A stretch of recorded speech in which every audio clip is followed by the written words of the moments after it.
Welcome to Elevate Springfield, where we will dive into strategies and stories that help you rise to your full potential. Each episode, we'll talk about how you can take intentional steps to elevate your life and your business while making a meaningful impact on those around you. Along the way, we're going to bring in the change makers from our community that are already elevating. We'll bring the actionable strategies, you bring the discipline and follow through, and together we can elevate Springfield. All right, let's go, Springfield. Time to 10x your life, your business, all of it. Time to crush those goals. Time to get after it. Let's go. You are listening to the Elevate Springfield podcast. Robert Ferriell here, certified 10X coach, speaker, and mentor, here to bring you actionable strategies. You bring the discipline and follow through, and together we're going to elevate Springfield. We're coming to you again from beautiful downtown Springfield in the Big Dog Construction Studio. Hey, we've got so much going on in Springfield right now. Make sure you are participating. Get out there, network with folks, be a part of the community, support local businesses, support local nonprofits, and let's go. We can all grow together. So, hey, another great episode for you today. We're going to get right to our guest after the break. Hey, Springfield, when it comes to reliable, high-quality roofing, you don't want to leave things to chance. That's why you should reach out to Acosta Angeli Roofing, your local roofing expert, serving Springfield and surrounding communities. From quick, dependable repairs to full replacement, from residential to commercial, they are your trusted pros. Call them today at 217-993-2748 or visit their website to book your free quote and inspection. Don't wait. A little leak now could lead to major damage later. Trust the local experts, protect your home, and get peace of mind with Acosta Angeli Roofing. All right, and we are back. Joining me in the studio now, Mr. Bryne Willey from Align Life Chiropractic and Natural Health Center. Nailed it all, right? Nailed it. There we go. Appreciate you coming down today, man. Thank you for having me. Excited to learn a little bit more about you and the business, man. Same. So before we get into the business stuff, let's learn about Bryne. Tell us about your background. So I'm from Springfield, born and raised. Went to Southeast High School, proud Spartan. Hey, there you go. Come on, go Spartans. Yeah, exactly. Go Spartans indeed. My wife is from Chatham, so we both, all our families are here locally. Went to undergrad up in the Quad Cities, up in Rock Island at Augustana College, and then did my chiropractic schooling down in Missouri at Logan College of Chiropractic. Okay. Was that always the plan? Like when you were at Southeast, were you always like, yeah, I'm going to go be a chiropractor? No. No, it wasn't. I always had a passion, interest in health, but I mean, you know as well as I do. I mean, there's so many different facets in that. So when I was in undergrad, I had an amazing advisor, and he was coaching me up through the possibilities, and I just told him like I don't really know, like I don't feel that conviction of what I need to do, and what he told me is you got to just go meet some people, start shadowing, get in the environments, and see what it feels like. And my original plan was that I thought I was going to be a dentist. And after shadowing in that space, I just realized it was just not the high energy environment I wanted to be in. Sure. They serve a great, awesome mission, but just wasn't for me. And so then I just started shadowing a bunch of different professions, within healthcare and wellness. And I had a family friend who I grew up down the street from as a chiropractor here in town, Dr. Lou DeStasio, fantastic human being. And I spent one afternoon with him, and it was it. I was like, this is it. I can clearly see. Like, this is what I want to do. All right. Yeah. Awesome. So while you're at Southeast, sports or anything like that? Yeah, I played baseball and golf. Saying I was a golfer was not really much of an accomplishment. I would say I did it as something fun to do. But sure. Baseball, I mean, I played since I was a kid, since I was 5. And I had the pleasure to play a couple years in college, too. And then it was time to shift focus on to the studies. Okay. So you played at Augustana? I did, yeah, for 2 years. Yep. Okay. Yep. Awesome. Yeah. My undergrad is from Milliken, so yeah, okay. Familiar CCIW. with Augustana, yeah. Familiar with them. Love it, yeah. Cool, very cool. So at Augustana, you're doing all this, you're shadowing all these different folks. What was your first role after you graduated? After you finished like chiropractic school and everything, did you start out on your own or did you go with somebody else first? Yeah, so here's what's interesting is that I always knew I wanted to come home. Like Springfield is home; it always will be home. God willing. When I came home, there was no opportunity here. So I had it counted out. There were 32 chiropractic clinics in Springfield and the surrounding areas. Okay. I printed off 32 resumes and I went door to door to door to door. And there were 0 opportunities, which is so wildly different now because the environment is completely the opposite. Sure. You know, so if there is, you know, a doc that wants to come back to town, I would imagine there's multiple offices competing, you know, for, you know, that doc to come onto their team. But at that time, it was just a different environment in terms of health and wellness. It was a different market. You know, it was 2011. So the job market was still not back to where it was. And I was, you know, frankly, terrified, you know, about what, you know, prospects, you know, weren't there.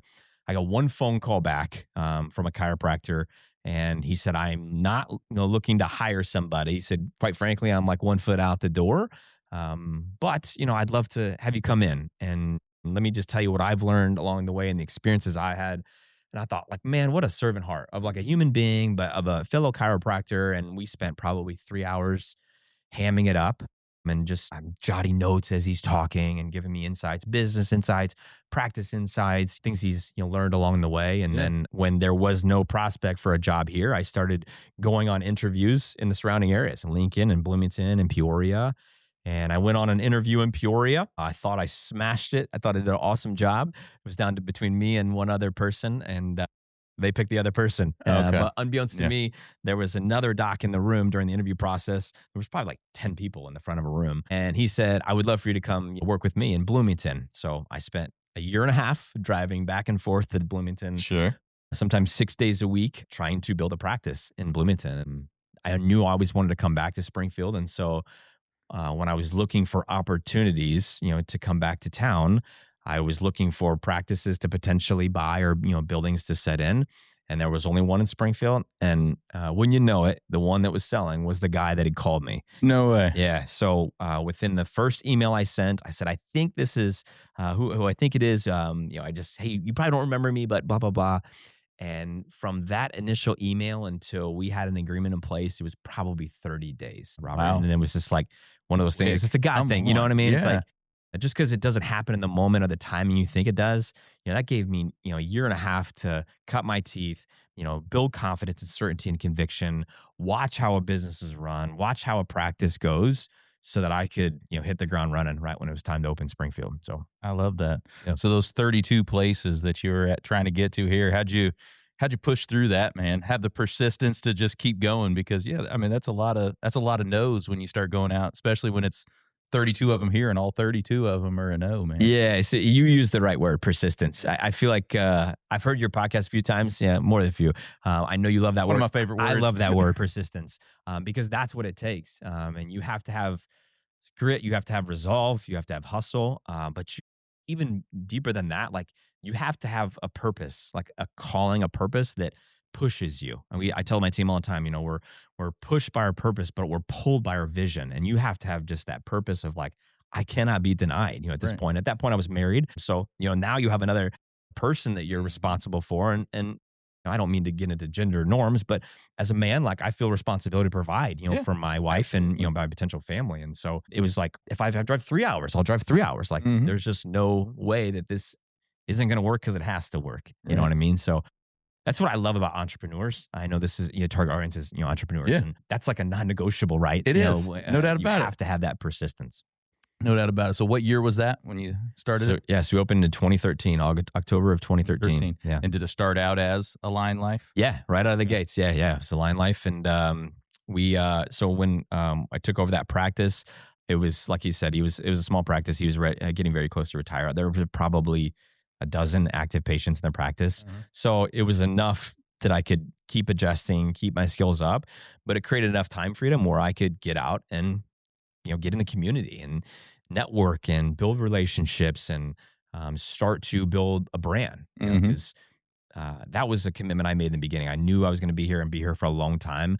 I was not looking for the quick fix. I wasn't looking for the fast score or, you know, the quick, you know, check or anything like that. I knew that this was a legacy play. It was a long-term play about building a pillared brand in the community and doing it with, you know, relationships and building, you know, networks of people was important then, and I'm realizing now and sowing the seeds, from that as well. Of all that relationship building early on. Yeah. So let's dig into that a little bit more. What are some things you did early on to help build that brand? What didn't I do? Right. I took chairs to quick lube shops and oil change places. What did you think of that? Go to a quick lube shop. Or just honestly, you know that quote, Jimmy Buffett, like you should be like aggressive when people are weary. You should be weary when people are aggressive. My mindset in business has always been zig when other people are zagging. And so, looking for opportunities where somebody that's too below them, or, that they hadn't thought of that aspect or hadn't made that connection. I'm a firm believer that, I may not be everybody's chiropractor, but chiropractic is for everybody. And if I'm going to execute a big mission and be one of, the doctors in this community who's helping change the landscape of healthcare in Springfield, it can't be about me, man. Like, hang your ego on the shelf. Like, this is about the people you're serving. And regardless of where you go, there are people out there every single day that are praying for help, that are asking God, can you please find the right person to help me? So who am I to add interference into, that environment? So at that quick lube shop, you just threw up a table, and as people are getting their oil changed, you say, "Hey, I'm going to give you 10 minutes on the table. I'm going to give you a trigger point massage." So I have a degree in chiropractic, but I have a master's in sports rehab too. Oh, okay, yeah. I was like, let's do a trigger point massage. Let's see if And I would always do it in benefit of the business. So I remember this specific one. I had a whiteboard up, and I said, compliments of such and such, oil change place. So I wanted to edify the business that said, yeah, you can come in here and do this. And we're paying me, right? I'm just in there to network and to meet people. But I wanted to put them on a pedestal of like, this is how they're serving the community. And at the same time, when they're there getting their oil changed, they're there for 30 minutes. Like, whether they want to listen to me or not, like, I got them. You know what I mean? So here I go. Captive audience there. Tell me to shut up, or I'm just going to keep talking and we're just going to keep diving deep, That's funny. Not on just, what I want to talk about, but tell me about you. And that's where you get to, make connections and learn how to communicate with human beings, right? So it's not about like trying to close a new patient. It's making connections. Like, how can you relate? How can you communicate? How do you connect with human beings to be able to understand, them better? Right. Well, I would imagine you got some new patients out of that. For sure. Yeah. Right. Yeah. But I heard a lot of no's too, right? Oh, yeah. So like, that's so funny you say that, because like, oh man, Robert, I can remember like I turned it into a game where I would like count the no's, and I would see how many times I could hear the word no before I finally heard a yes. And at one point, the highest point of streak was 37. Oh, wow. So the weird thing in your brain is like, you just get so used to saying no, and you kind of make it a game of like, there's 32, there's 33. When someone says yes, you're kind of like, wait, no, my streak's over. No, that's a good thing. That's a good thing. I'll take the forget yes. that streak. Yes, let's start a new streak. Right. Yeah. So it's all mindset, right? It's like all about being able to, present time consciousness, and you being locked in with that one person that you get to talk to, or that 10 or that 100 you get to talk to on a stage, and just be locked in, present with them in that space. So no, it's amazing. You have to be able to get through those no's, because we were talking with Brandon Wellman the other day on podcast, he's financial services, and we were just talking about the ability to be able to get through all those no's to get through the yeses. And a lot of people underestimate, especially if they're in a sales environment, how many no's they have to get through to start getting consistent yeses, and the persistence, like we talked about, to be able to keep going through all that. And then you're trying to determine, like, is it that I'm not delivering this properly? Am I screwing something up, or am I doing this right? And it's just not the right opportunity, right? Because again, you can make it about you, but maybe it's not a no. Maybe what they're saying is it's not right now, or it's not no forever. It's just, not at this point, but you better believe, like, if you're in integrity with that person you're sitting across from and talking with, and you're coming from the right place and have the right intentions, even if they don't say yes then, maybe they say yes next month or next year or 10 years. And I'm telling you, we still have, patients come in and they say, yeah, I saw you came into my office and you did a lecture about stress. And I was like, yeah, or, the team will say, like, what business is it? And I literally sit back like, that had to have been like 7 years ago, 8 years ago, but it lands, and they just plant that seed. And that's always been, my focus is, it's not about trying to, extract and close every deal. It's just like, man, like, where's your value add? Like, leave the room better than, when you walked in there. And where are you delivering value to the people, you're in front of, and just making those deposits in human beings. And I think that's the key to long-term relationships. I agree. Building them. So yeah, no, I mean, it's that in 10X, we talk a lot, service overselling. Service overselling. I like that. And that's what you're talking about, right?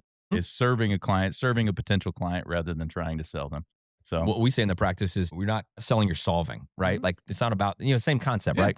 Like, every business exists to solve a problem. So if this person has a problem and you can help them, like help them solve their problem. And so, yes, yeah, very similar concept. Absolutely. So how have things changed over the years in terms of how you're marketing the business and how you get out to people? Yeah. So like initially it was all external, right? Like you can't build a practice inside your own four walls the way that I wanted to do it. Sure. And so in the beginning was all going out into the community. And then we saw a pretty dramatic shift after year 2 where our practice was growing based on internal referrals, which I'm extremely proud of because happy patients refer other happy patients, right? So it's a good indication you're doing something right. You're helping people, live healthier lives, and they're telling other people about you. And so I think the success of any business has to have some sort of internal referral culture that exists in it. And so from years like 3 until about when COVID hit, that was the primary driver of growth in our practice. And then just back to that same mindset, when COVID hit and everybody ran into the digital space, that's when we leaned into the external. Like we were the weirdos outside, and doing things and asking to come into businesses. And some were really, leery of that. Some were like, please, we need different energy. We need something different. Somebody needs to come in here. Yeah. So when everybody's flooding digital, we would do external. And when we were always trying to diversify, but, focus where other people aren't. So you said go outside. Did you mean physically outside at some of these companies too, or just actually just going outside your company? Quite literally. Yeah. quite Sometimes literally outside, had to be right? Like, the 6 feet and the all 6 that. foot and all that stuff. Absolutely.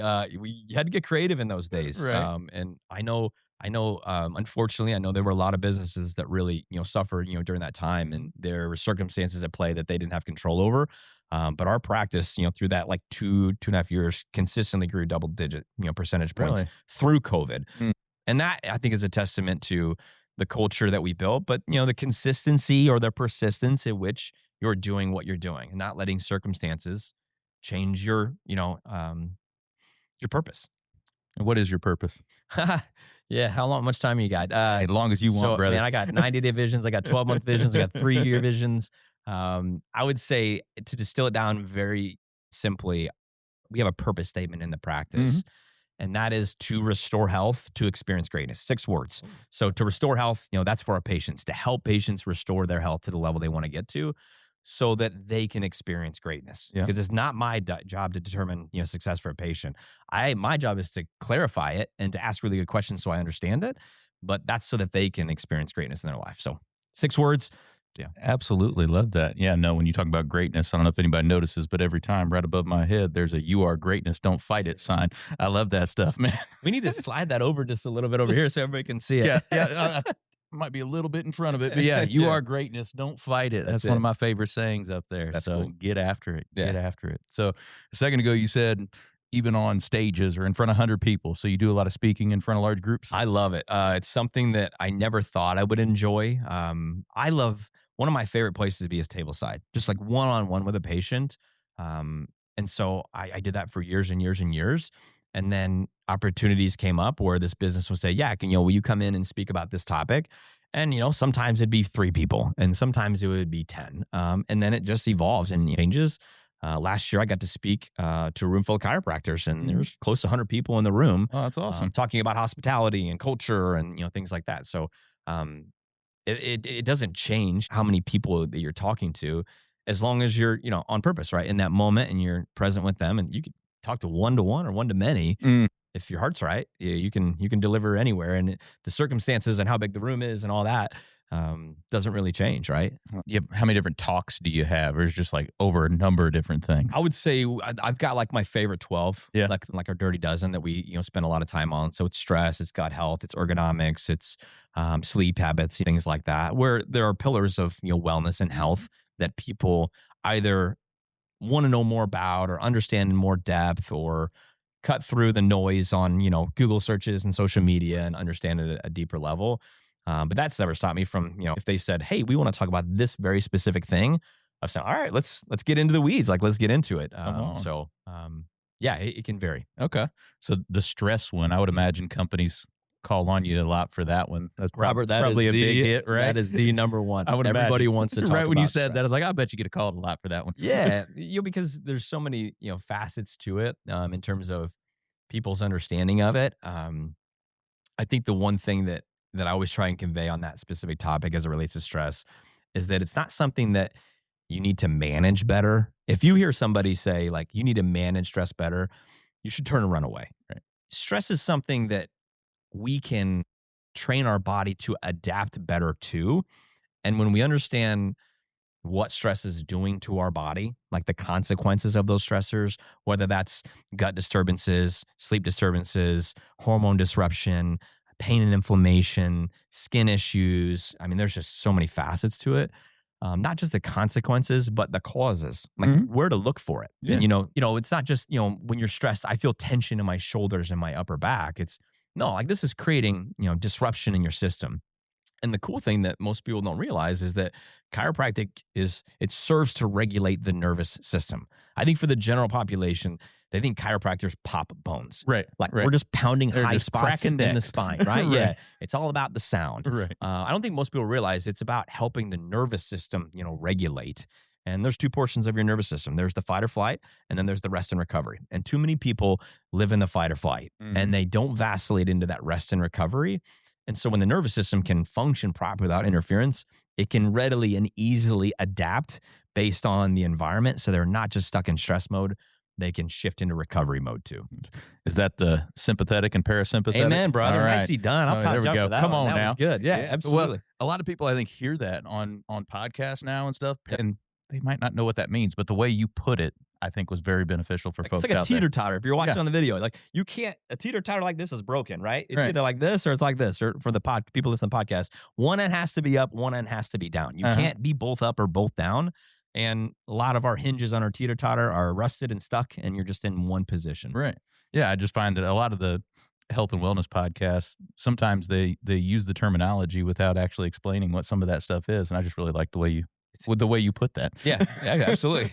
Sometimes it's fun to use big words, but yeah. Oh, yeah. You got to know your audience. And Exactly. And I think, you mentioned earlier with back in like 11 and 13, health and wellness wasn't quite as riding a wave as it is right now. Is it much more popular now for people to come and talk to you about that type of stuff now? Yeah, I think people are more open to the conversation around natural health and wellness now than ever. I'm extremely grateful that I get to practice in this time. But when I started in practice, it wasn't that way. And so I have an appreciation of knowing the way that it was and being on the phone with medical doctors saying, I want you to stop lying to my patients. Like I had those conversations and they were hard in the beginning, as a new doctor, because it can shake your conviction. It can shake your certainty in how you're helping people. But what's beautiful is that when you start to build relationships and start to make connections, we have an amazing referral network with medical doctors, an amazing referral network with physical therapists, an amazing referral network with a bunch of different health and wellness practitioners. And that's always been my goal, is an integrative approach where perfect world, it could all be like a Mayo where, 10 doctors come in a room with different specialties. They evaluate every case. It may not be realistic now, maybe in the future, but at least having a referral network to say, I think you could help in this regard. And I think you could see these two other people and let's work together to serve this patient, in the best way that we can. Mm-hmm. Yeah, no, I'm liking it just like I, mentioned with all the different groups that we have in town, all the different networking ones, we can all grow together if we all work together. And in health and wellness, holistic versus modern medicine, whatever you want to call it, it shouldn't be a us versus them type of thing. It should be an integrative approach, like you said. We all deserve to, be able to express health and live our healthiest life. And there are a myriad of things that get in the way or interfere with that. So to think that one specific discipline or specialty can solve every problem is silly. But certainly you're always going to benefit from a more cooperative approach. And the landscape in healthcare now is more conducive to that than ever, right? Mm-hmm. And it's just different. The mindsets are different. People are more open. I'm speaking specifically like professionals, like healthcare professionals. They're just more open to having conversations and dialogues. And I make it regular practice to send notes to people in the community like, hey, I heard so-and-so told me, you really help them. You're really a big cheerleader for them in their health. Oh, that's awesome. Like, please continue to do that. Like, I want to be the encourager and champion of people who are doing it that way so that continues to grow and shift our mindset as it relates, to health, and that there's not one specialty that owns it. Like, we should own it. It just should be something that we're doing in service of the person, the patient. Right. So what do you think's some of the biggest drivers of the holistic health and wellness kind of movement right now, getting that back out into the forefront? What do you think is driving a lot of that? I think technology is helping dramatically, and just access to information. That's a two-edged sword, right? Like, you have to be discerning about who you're trusting with the information and where you're searching and what you're searching. Right. But I think that is opening people's eyes, because it's allowing them to take ownership in their health and not just trust their doctor with their entire health. And ownership is something that is critically important for our patients in our practice, because in order for you to be able to address and correct an issue, like, the patient has to own the problem. Like, this is my problem. And there are things that I have influence over that I can do to impact that and change that. And, we tell every single patient who walks through our practice, this is a done with you, not a done for you process. We have a tremendously important role in it, but so do you as the patient. Right. So if they take ownership, meaning I understand what's going on with me, and I want to understand why it's happening, and I want to understand, what am I doing that's contributing to this problem, and what can I start doing, or what can I stop doing to help you do what you do so I get better results faster? Like, those, the access to technology is closing that window and that gap. I mentioned COVID earlier. I think the COVID crisis opened a lot of people's eyes. I think so too. Not to get into political statements and go down that route. That's not my interest, or, I think it's at this point a waste of time, but more so, it opened people's eyes to what health truly is. I think that prior to COVID, we lived in a world where you were either healthy or you were sick. There's one of two cohorts. And then we identified this middle cohort that was not sick. Just because I look healthy or I feel healthy doesn't mean you're healthy, right? And there's a lot of people who unfortunately were exposed, when we're in a space where they were exposed and not being able to express health well. And so I think that opened a lot of people's eyes. Like, I need to understand this more and stop blindly trusting what doctors are telling me, and understand more about what are the ways that I can help my body heal from the inside out, the way it's hardwired, versus healing from the outside in, which is a totally different paradigm. No, I absolutely agree. So not getting too far down the political spectrum of it, but that COVID, and also, I mean, there's legislators out there and folks in the government now that are actually talking about this type of stuff. So it really brings to the forefront. Regardless of your political affiliation, exactly. Let's just have the conversation, right? Like, I want to hear one side, I want to hear the other side. Some of the favorite, pieces of media and things that I consume are wildly different than my political views. But I want to understand the conversation and pressure test my belief systems. And what I thought I believe is, worth, versus what I truly believe. We got to always be evaluating that. That's the lifelong learner mindset. So to be able to vacillate and look at each side of the spectrum, I think is really important in health and life, whatever that is. No doubt about it. Let's dig into Align Life a little bit. Tell us a little bit about what all you guys offer right now. Yeah, so we are a chiropractic and natural health center. So we incorporate holistic wellness. So for some people who are in pain, who are inflamed, whose joints are misaligned, we integrate, chiropractic. And for a lot of people, that is the case. We live in a unnaturally stressful world, and we all lead unnaturally stressful lives. So those stressors need to be reconciled. And one of the ways we do that is with, chiropractic.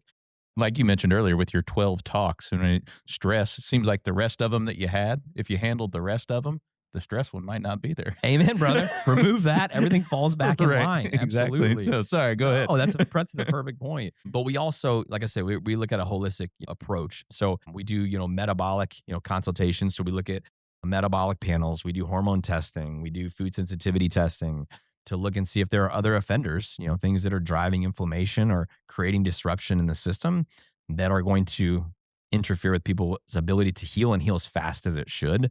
And then we have, adjunct services like acupuncture to be able to serve patients in that way as well. So it's all about figuring out, one, if we can help the patient. Two, what are their goals? What are the things they have to do that they want to be able to do and get back to doing? And then is our approach right for them? And if it is, let's go to work. And if it's not, then let's find you the right provider from there. Right. So the metabolic panel, what does that show? Yeah, so it'd be a blood test. So like most people, when they go to see their doctor for their annual visit, they'll run a blood test, like a metabolic panel. So it should have a CBC in there. It should have a lipid profile in there. So you're looking at cholesterol, triglycerides, the good and bad cholesterols from there. Should have, things you're looking at, just basic nutrient levels of vitamin D, vitamin B, magnesium, iron, levels of inflammation like homocysteine or C-reactive proteins. they're a very strong indicator where there could be gaps in people's health. The way that I try to explain it to patients is if you have a crisis in your health, like you're not as healthy as you want to be, more often there's either a toxicity or a deficiency or both, right? A toxicity. There's something there that should not be there that needs to be removed, or a deficiency. There's something that's not there that should be there, or some combination of both. So labs and integrating those gives us insight to where there could be toxicities or deficiencies, in addition to neurological and structural issues as well. Right. So you mentioned inflammation. That's another big buzzword that people use on podcasts all the time. And inflammation this and inflammation that. And I think sometimes people don't know what they're talking about when they say inflammation. So tell us a little bit about what inflammation is. Yeah, I mean, the inflammation can go all the way down to a cellular level, right? And it can express itself in many different ways. And there could be many different causes of it. Your body is hardwired to heal. It's brilliantly hardwired to heal. And the system that regulates that is your nervous system. And when it can express health and when it can regulate systems like your immune system to function properly, you can repair and get rid of that inflammation. You can think of inflammation synonymous with pain. It's not always going to show up as a pain. But if you think about it in those terms, when inflammation shows up or that pain is there, that's not necessarily a bad thing. Mm-hmm. And one challenge that I often throw at our patients or when I get a chance to speak is that symptoms in general aren't a bad thing. I think symptoms are awesome.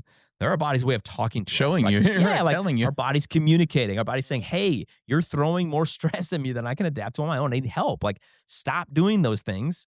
And it's its way of talking to us. So if you can not just stop for a second and listen to those body signals, but understand the things that you may be doing or not doing that are creating that, and then having the specific integration or the specific testing or imaging protocols to identify what's causing it or where it's showing up or how it's affecting certain areas in your body, then you can be super strategic about going to address it. You mentioned a minute ago about the all the data that's out there, and you got to be discerning. Yeah. So nowadays, as the doctor, do you have more folks coming to you with a lot more opinions and a lot more ideas of what should be going on than they used to? Yes. Yeah. But again, like my job is to listen. Yeah. Right. Like, so when somebody comes in, like we do an initial assessment, or even if I'm doing a consult, it's like a pre-consultation before they come in the office. I always feel like I should be listening way more than I'm talking. My job is to hear what they're saying and understand what they're saying. Because, they may have read something and they're like spouting off a term, but is that really the problem? Or is it something they're experiencing or that they're dealing with that I need to jot down and make a note of and, double back on? So in the beginning, whether they think they have the solution or they've identified or diagnosed it properly is neither here nor there. Mm-hmm. I just got to listen. You spend 90% of the time listening, 10% of the time talking, and just figuring out like what makes them tick. Right. I think that was one of the biggest unlocks for me going from like early in practice into, now over a decade, is that no patient wants to learn everything about chiropractic they never wanted to know, right? Like, that's not my job, is to spew information to them. My job is to figure out how is the problem screwing up their life, right? Is it not allowing them to do something they have to do, that their daily routine requires, their job, their role in a family, something like that? Or what are the things that they want to be able to do? Because then you can start to identify and trace that back to what they heard that triggered the thought that made them want to pursue it, right? Mm-hmm. Because at the end of the day, like, it's not about making symptoms go away. Most patients think that's what it is, but it's making the symptoms go away so that they can be the person they want to be. Right. And that goes back to our purpose statement, right? It's like to restore health, to experience greatness. Like, how do you restore health so they can experience, what greatness is in their health? Absolutely. So you said deficiencies a minute ago. You find more often than not, folks are deficient in something like vitamin D or whatever. Yeah, it can go micro like that. Yeah. You mentioned vitamin D. I can't tell you the last time I looked at a metabolic panel where somebody's vitamin D levels were optimal. Mm-hmm. And I didn't say within normal ranges. I'm talking optimal. And even if you're like looking at your lab, one thing that people should be aware if they're listening and they're having their test done regularly is that when you look at a lab and it has your value and then it has the range that you should be at, the normal range. Mm-hmm. The normal range compares you against the average person, your age, your gender in America, which that person, the average person, is terribly unhealthy. That's what I was going to say. That's not who you want to go up against, really. This is the range that's designed to avoid disease, not to reach optimal health. So, like you mentioned the vitamin D example, most of the labs I look at, the D rating or the what it should be is between 30 and 60. And what I teach our patients is baseline of 50. 50 to 90 is where you want to be living. And, coming out of winter right now where we're all inside and we're covering our skin up, we're not exposing ourselves to as much, bright light. If you're not, intentionally supplementing with vitamin D, which most people should be, it's going to drive a deficiency in that specific example. Yeah. Yeah. Now, we've talked about supplementation a lot on the show with various folks. Do you have a certain recommendation, not for a particular type of vitamin, but vitamins or supplements in general? I would say just go on 30,000 foot conversation. It's not what you take, it's what you absorb. Right. It's the forms. It's where they're sourced from. Unfortunately, nutrients in this country are not regulated. Marketing is a powerful tool on the front of the bottle, as are prices. And a lot of people shop on marketing and what it looks like and how cheap it is. So if you're looking at nutrients and you're buying them at the grocery store and they're cheaper, there's probably a reason for it. Most of the time, you mentioned the vitamin D example. So like, I'll give you an example. The best vitamin D supplements out there are bound with K2 because it helps drive absorption of the D where you want it to be, like in the bone tissue, and not where you don't want it to be, like in eye cells, for example. So the K2 is the protector. It's the shuttle to make sure it goes where it goes. The K2 is the most expensive ingredient in the supplement. It's not the vitamin D. Right. So when you're looking at and you're cost comparing and you're looking at it like, well, that one has an extra K2 and that's a lot more money. I don't need that. It's like, you should be saying vitamin D K2, like all in one word. So I would just say in general, it's not what you take, it's what you absorb. So we have a form that we give out to our patients that shows them, high absorptive forms of certain nutrients and low absorptive forms. So if it's magnesium, you don't want to be taking Mag-Ox. You want to be taking magnesium citrate or glycinate. And there's a host of, different nutrients from there. So it's one of those instances you get what you pay for. I wouldn't always buy the most expensive thing just because it is the most expensive. But if you're trying to make a decision and you think that the more expensive one is the better quality, trust your instincts. Right. Yeah. Yeah. Yeah. I mean, you're not going to get much quality for the $7.99 multivitamin. No, you're not. It's not going to happen. There are ways to save money in your health. That ain't one of them. That's not one of them. I wouldn't recommend. Absolutely not. So going back to the talks that you give, I've seen on your socials out at different businesses and everything, like doing lunch and learn type of things. It's so much fun. Yeah. How does a business get involved in something like that if they want to do that with you? With us? Yeah. It's really simple. They just raise their hand, right? So we pay for the lunch. We buy the lunch. And we go into and we ask them what they want us to talk about, and we go in and do it. And some people would say like, well, why would you buy them lunch, or why are you leaving the practice and the patients to go do this? It's because my mission is bigger than me, right? So there are times when we need to be out networking and educating. There are times when we need to be tableside serving patients. There's times when we need to be resting. I'll tell you a perfect example, Robert. Right now, we have 3 doctors on our team. One doctor sitting in the seat right now, networking and teaching people about chiropractic. One doctor's in the clinic right now, delivering care, taking care and loving on our patients. One doctor's on vacation. He's in Florida right now on the beach. All of us are promoting, protecting health and wellness and chiropractic, right? Right. It's just different stages of it. It's like, how am I teaching people how to live the right way? How are we delivering care so that they can express health properly? How am I modeling what living a healthy life looks like and showing people it's okay for me to take a break and rest and restore and recover so that I can serve, in a bigger, better mindset. And our target audience is like mostly entrepreneurs, right? And, I love the saying that, entrepreneurs don't starve, they drown, because they just put more on their plates. They tell themselves, I'll do more with an extra hour of time and a pound of my flesh. Throw it on my back. I'll deadlift it. I'll just find a way to do it. And that will serve you for a season until you get to burnout. So that mindset is not the same as persistence. Like those are two different things. You can be very persistent in rest and recovery. You can be very persistent in your spiritual life. You can be very persistent in your diligence with how you're protecting your finances, or how you're pouring into relationships, or how you're having fun and leisure, how you're parenting and loving on your spouse. Like persistence applies to all facets, but I love the ability to be able to do all these, different things. And if that means that I end up buying lunch to go into somebody's business to make them the hero, like this is the business that cares enough about you as employees that they're going to bring people in to tell you how to express health better, how to live your healthiest and most successful life, then the business that brings us in wins. But I get to serve my mission, and that's to teach and educate and help people understand those unlocks in order to reach that. Because like we've talked about, it's not about me. It's about the mission, and it's about your purpose and how, strong your purpose is and pushing you, but at the same time, how clear your vision is, that's pulling you forward too. And I love your podcast about, vision and mindset too. I think that's just as important as the purpose, because the purpose can take you so far, but purpose can push you into burnout. Okay. And you have to have crystal clarity and a very line of sight, tight focus on your vision too, that's pulling you forward. So, Love it. Love it. No, servant's heart, man. Everything you just said a second ago with the persistence in all those different areas. In 10X, we call it the 10X super life, when you become extraordinary in all those different areas. Are there specific criteria that are in it? In spiritual and in your financial life and in your professional life, all of them, your family, everything. So you're striving for the 10X super life when you in becoming extraordinary in all those areas. You don't have to go down in one just to be up in the other one. They don't have to compete with each other, right? They do not. It just requires intention and focus. Yeah. And persistence. Yeah. And, no, that's cool. That's cool that you live that life too. Yeah, no doubt about it. So over the past, 13 years or almost 13 years, what are you most proud of building the business, man? My team. Yeah.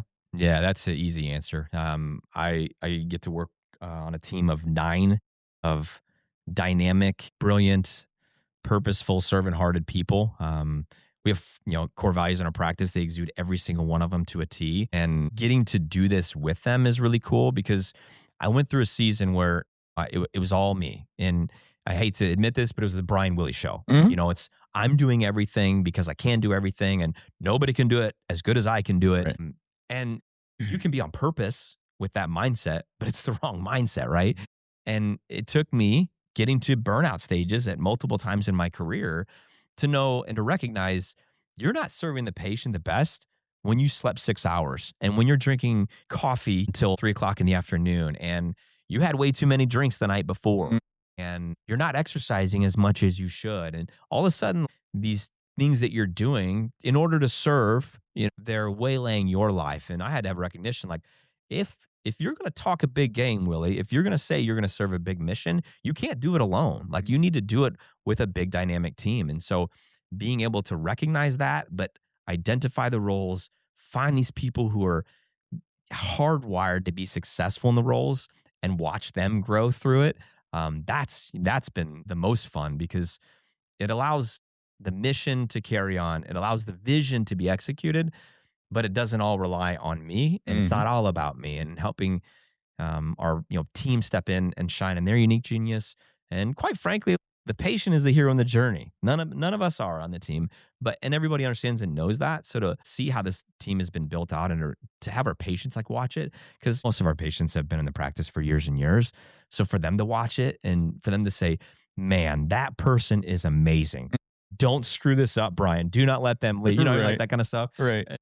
That's when you're like, man, like this is cool. This is bigger than me, and gives you excitement about building a bigger and bigger team. I always joke about it, us being like a battleship. Build a bigger battleship to make a bigger impact. Yeah, absolutely. That's the only way you're going to get to those big, massive targets, is if you grow through people like that. Yeah. Scale through people like that. Absolutely. So, love it. Did you start at your current location, 13, or have you moved since? So we moved, yeah. So that gentleman that I told you that stepped out and retired, he owned the building, and he entrepreneurs. Are you listening right now? He offered me a 5-year lease, and I said, I want a 10-year lease. Because I just thought after 5 years, you're going to kick me out and I didn't know where to go. That was a bad decision on my end. So I was stuck in this 10-year lease. And we outgrew that space at like year 7. So we're trying to figure out, do we remodel this current location? And then I'm looking at different locations. Long story short, it was another guy thing. My insurance agent, they were getting ready to close their like Central Illinois like meeting spot. It was where I'd went to BNI meetings for like years and years and years. And he's like, "Hey, by the way, this guy's getting ready to sell the building." I'm looking around like, it's 2 blocks away from where I currently was. I could literally just walk the boxes, down the road to the new office. It's almost double the size. It was just like, formatted, just like fell right in the lap at the right time. We closed on it in like July, and we were in there the next August. So now we're on Montvale Drive. So still right there on the west side. But it's funny. Like, I had 10 years to think about every intentional square inch of the office I was in that didn't work, that was a choke point, that was, limiting efficiency, limiting productivity. Team members are frustrated to go by it. And so I'm like just filing things away. And so every once in a while, I'll be walking around the practice and just know like every, square inch of this place is intentional. based on pain and trauma and frustration and Right. lessons learned and all that stuff. And then, But how great is that to look back on all that and dude, see it's that? amazing. It's such a blessing. But then the entrepreneurial mind doesn't stay there very long. Right. And, we've been there we moved there in 23. So this is going on our third year. We're already like, okay, we need to remodel. This has got to go. This wall's got to come down. Can we go up in the ceiling? Like, can we cut out some rafters and put Sure. some offices up there? I mean, we joke about that as a team, but they've been around long enough to know that I'm only half joking. Like we always need to be thinking, I think you mentioned the vision story. It's not just 90 days out and 12 months out, but 3 years out. Like, what's the iteration of this practice a year from now or 3 years from now or 10 years from now? We got to be thinking along those lines.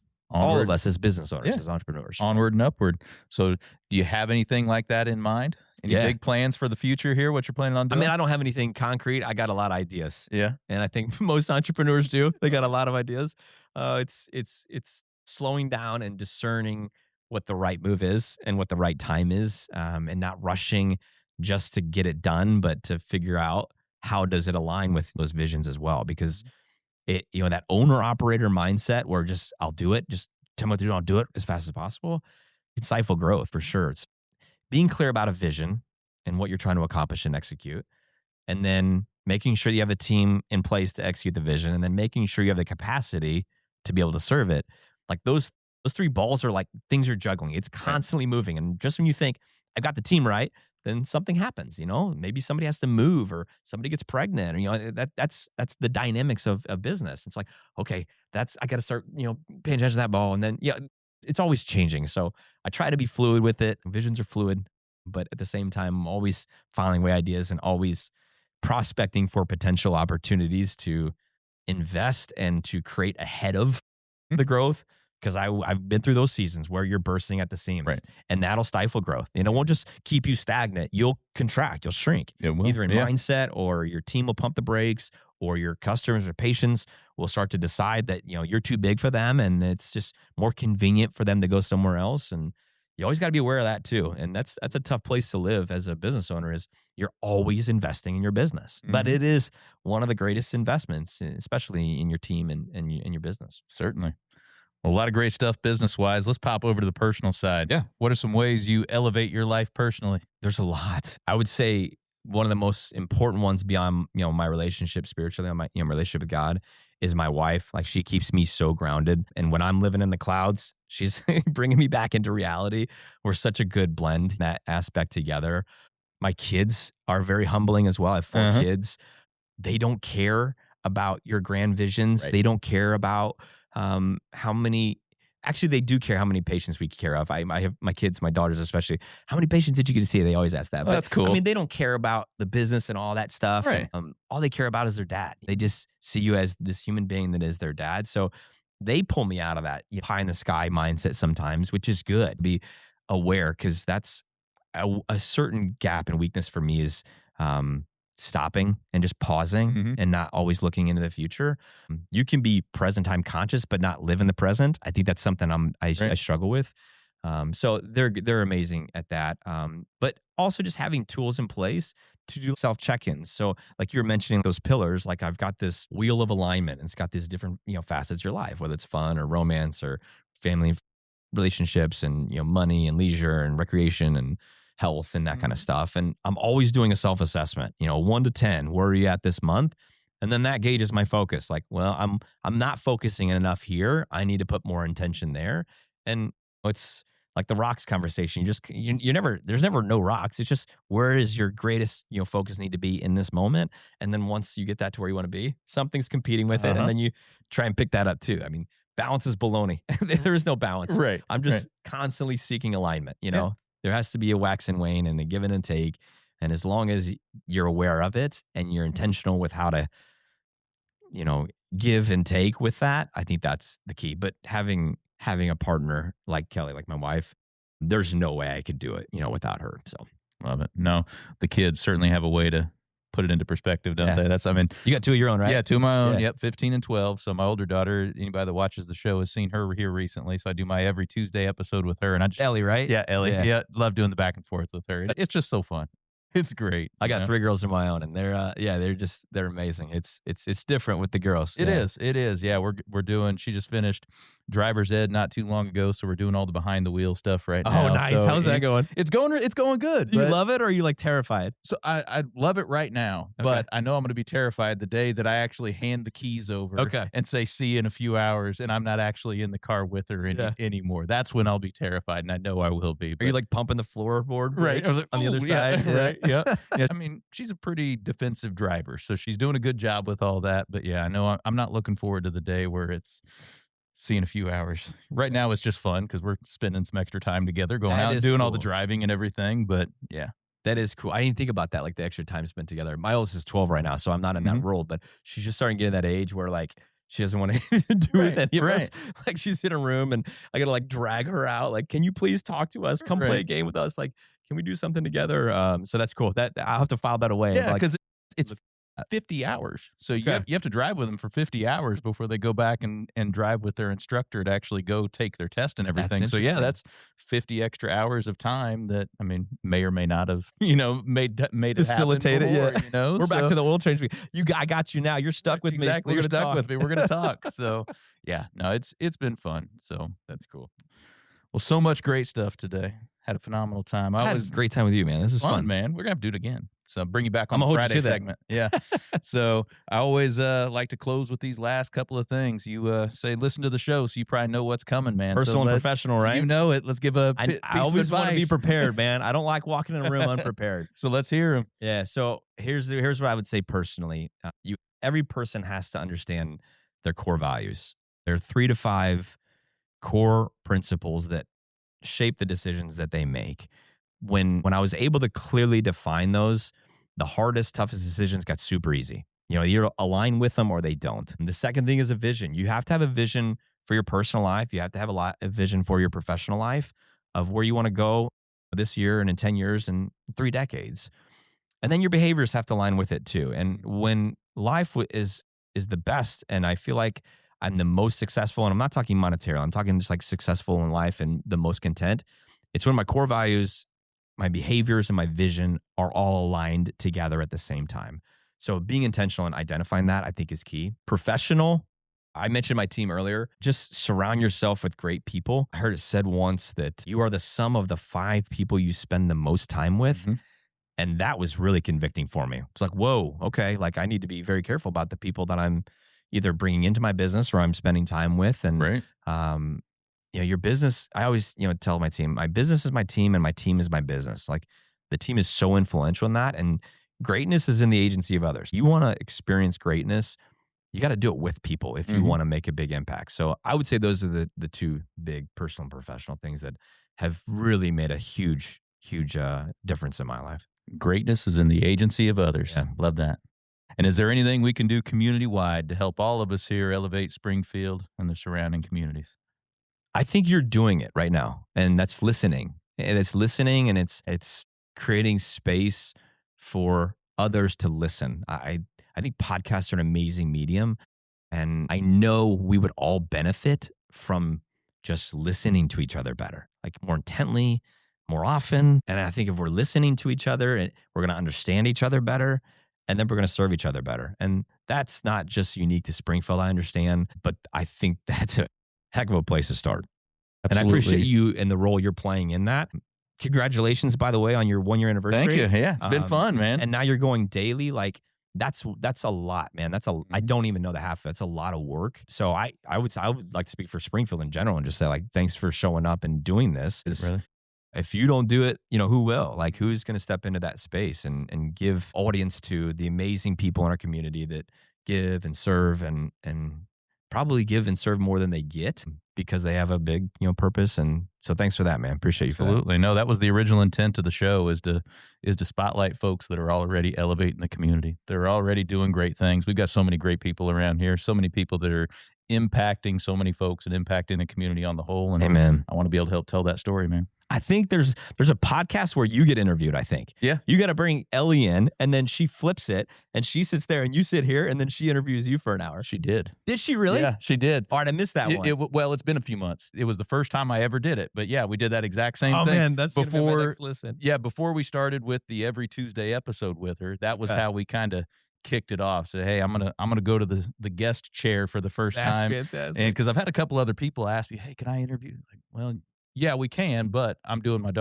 daughter do it first. When I go to the guest chair, the first time is going to be Ellie That's interviewing super me, cool. and then after that, we can do some other I bet it was ones. But hilarious. it I was bet fun. she had some like questions Yeah, that you it were was like, good. oh, okay. All right. Yeah, and I think she does a nice job in this chair too. She, driving the bus on that, so That's it's cool. fun. Oh, man, that's awesome. I'm going to go find that one Yeah, now. find it. I'll look back, but it's been a few months now. Okay. So it's been a little bit. So we'll remind everybody if they want to come out and do some work with you, you be their chiropractor, get some health and wellness, whatever's Yeah. with you. Where do they go? We're on the west side of town. We're on Montvale Drive, or they can find us on socials. So it's Align Life. If they search Align Life Springfield, they'll find us on Facebook, social media, and Instagram, and all the other spaces, and Google, the website, all that. We have stuff up every single day. Trying to chase you. You going every day with podcasts. We're trying to put content on every day. Come on, so. let's get it. Yeah, but they can find Omnipresence, us. man. Just That's keep right. pushing. Keep pushing. Persistence. That's right. Getting it. We're everywhere. All right. Well, appreciate you coming in with me today, man. We're going to do it again. Yes, this was fun. All right. Well, we're going to let Dr. Bryne Willey get back to elevating Springfield. But for the rest of y'all, we'll be right back. Looking for expert tree care with hometown integrity? Look no further than Sangamon Tree Service. They're your trusted local pros, delivering quality workmanship, exceptional customer service, and fair, honest pricing every time. Whether it's trimming, removal, or storm cleanup, their team brings professionalism and care to every job, big or small. Call the name your neighbors trust, Sangamon Tree Service, or visit them today at sangamontreeservice.com. Sangamon Tree Service, rooted in quality, built on trust. When I first walked into Shudokan Karate Club, I was just looking for a way to get stronger, but what I found was so much more. Here we train in traditional karate, the real stuff, passed down through generations.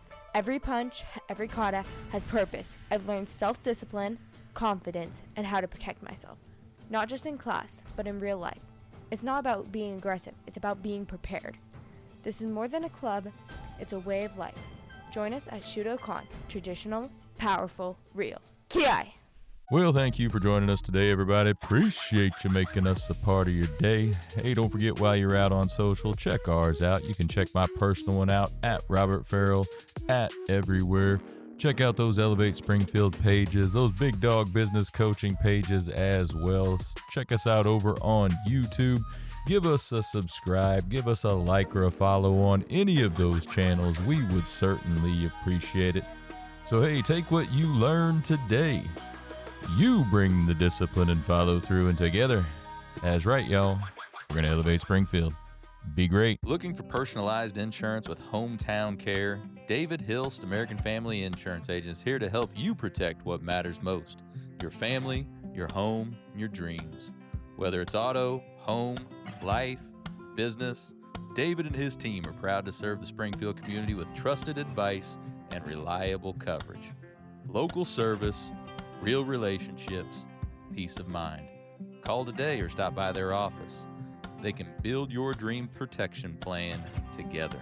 Call 217-726-6343